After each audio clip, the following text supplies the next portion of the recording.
Out of the top flight power rankings, not a whole lot of shakeup this week. That might be largely because of the absence in play. There's only 2 games this week. Nonetheless, here we are. In the number 5 spot are the Lakers. I like these guys. I like where they're standing. I don't know if they can piece it all together, and I'll tell you why. These guys are a fairly dysfunctional team, a lot of infighting in the team, but Gary Thompson, the guy's a former best style winner, and he's got a lot of substance as well. The guy can fill it up, he can score, and he's got a lot of assertiveness on offense. I like him. Nonetheless, they got to put it all together. They got to assert themselves defensively and offensively, and they got to stop fighting. Number 4, AIS. I got 2 words for you guys in the league. Sean Smith. 44 points this past week. He fills it up from beyond the arc. You take a guy like him, you play inside, outside, he spots up. These guys are hard to beat, flat out. I like where they're sitting. I like their chances. I like if they get hot, they got to make a serious run at the Gold Cup. In the number 3 spot are the Suns. Can't say I totally agree with his ranking, but our experts in the back, hey, they got a lot of complex calculations to come up with this. I can't agree, but nonetheless, here they are on the number 3 spot. What I think about the Suns, despite their absence this week, they got Tenbrook, they got Seabrans, they got Witt. With these 3 guys, anything can happen. I've said it time and time again. They're the team to beat. They've proven it over and over. And if you can stop Tenbrook, you can stop these guys. But they've got so many other options, and Tenbrook's a good enough basketball player to know when to defer. I don't know if anyone can stop him. In the number 2 spot are the Raptors, coming off a big win this week. And what I like about this team right now is the resurface of Stephen Bradley. He's a UH legend. He's been there from day one. He fills up the gym. He can score. But he's deferred in recent times to guys like Schnettler, Neil Anderson, and Jared Wells. But what I liked is I like to see him reassert himself offensively. And I also, Jared Wells, another big week last week. You know, this is one of these teams where you throw it down low, get out of Wells' way, and let him go to work. That's what it takes. That's why you see the NBA, like the Suns trading for Shaquille O'Neal. That's why you see everything revolves around the big guy. It starts there, it goes out to the shooters. That's why the Raptors are in the number 2 spot. It can go any direction, but right now, they're sitting pretty comfortable there. And in the number 1 spot are the Sonics. These guys are kind of a helter-skelter team. I said it last week, and I'll say it again. They play when they want to. Okay? You got the obvious, usual suspects in Red Johnson. He scores a lot of points. He gets to the rim. He gets to the free throw line. That's why these guys go.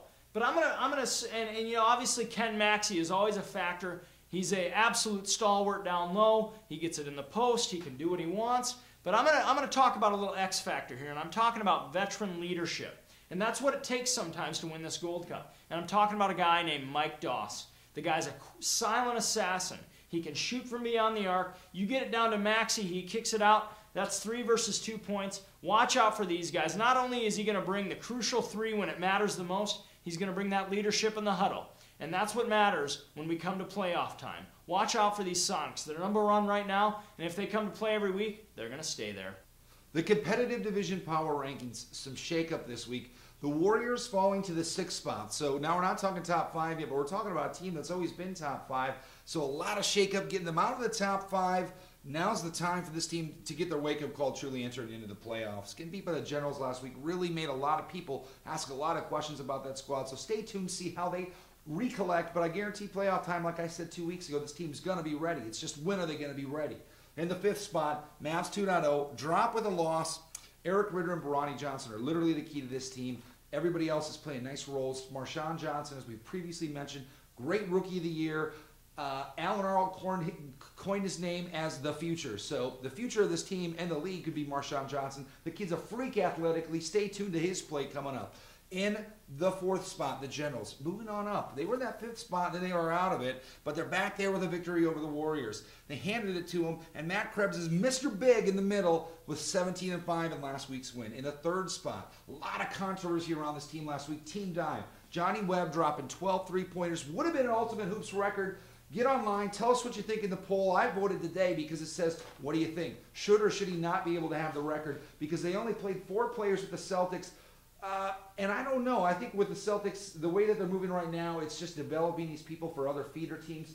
But the Celtics came out, played with the ironclad 4. Johnny Webb drops 12 on these guys. The team shot 43 three-pointers, but only at 40% hit rate. So watch this team. Easy victory last week. Not sure what's in store for them coming up. In the number 2 spot, Flight of the Conchords. We talked about these guys a lot. Showdown in 2 weeks. The team hasn't slowed down. Sorry, it's a little bit of a tongue twister there. Since the beginning of the season, they continue to knock down team after team with a few stumbles here and there. And one of them is going to be a rematch in 2 weeks with the Timber Kings. In the number 1 spot, your team, the Timber Kings. In my mind, last week we talked about it's not any individual. It's 5 fingers make a fist with this team. But they're led by the fist. That's Doug Espenson. He's recreational power rankings. We only have 1 week left in the season, folks, so let's talk quick. The big news is the Pistons dropped to the 10th spot. Clippers out of the top 5 as soon as they made it in.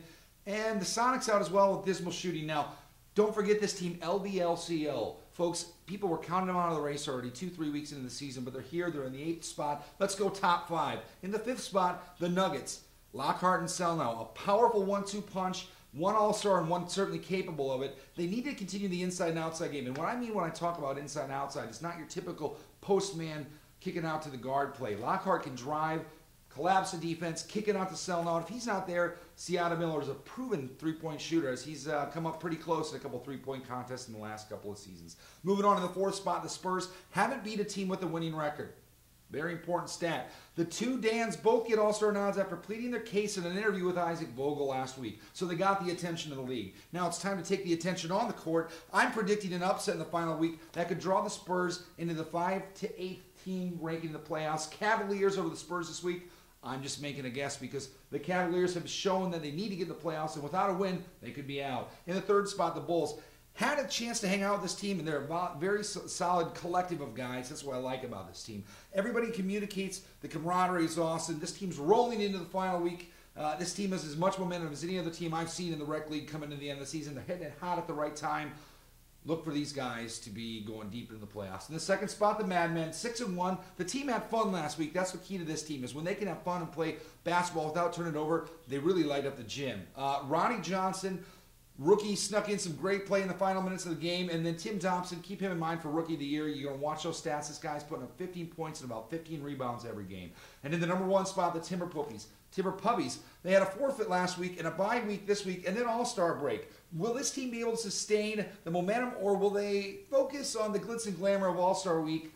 Who knows? So stay tuned, as it's going to be real interesting next week when we talk about who's doing what, where, when the playoffs are taking shape for the power rankings. We have some really exciting stuff in the offseason. All-Stars coming up. Rex finished, voted for. Check it out online because now they have the reserves in as well. I know Comp and Top Flight are wrapping up this week. Get out there. Even if you're not a player or if you're in the rec division, if you're in the Comp, if you're in the Top Flight, vote for your peers. If you're going to vote for yourself, that's fine. But get out there and show some strength. And strength is in numbers, and that's going to be the votes that push these people into these exciting 3 games coming up for the All-Star. And nothing beats the playoffs. We got March Madness coming up. 12 teams are going to make the playoffs in the rec division. A record number of teams in the league this year. It's only going to get better. It's only going to get more bright stars in the league as we're seeing every week on the show. So thanks for tuning in. And until next time, check it out at uhnetwork.com.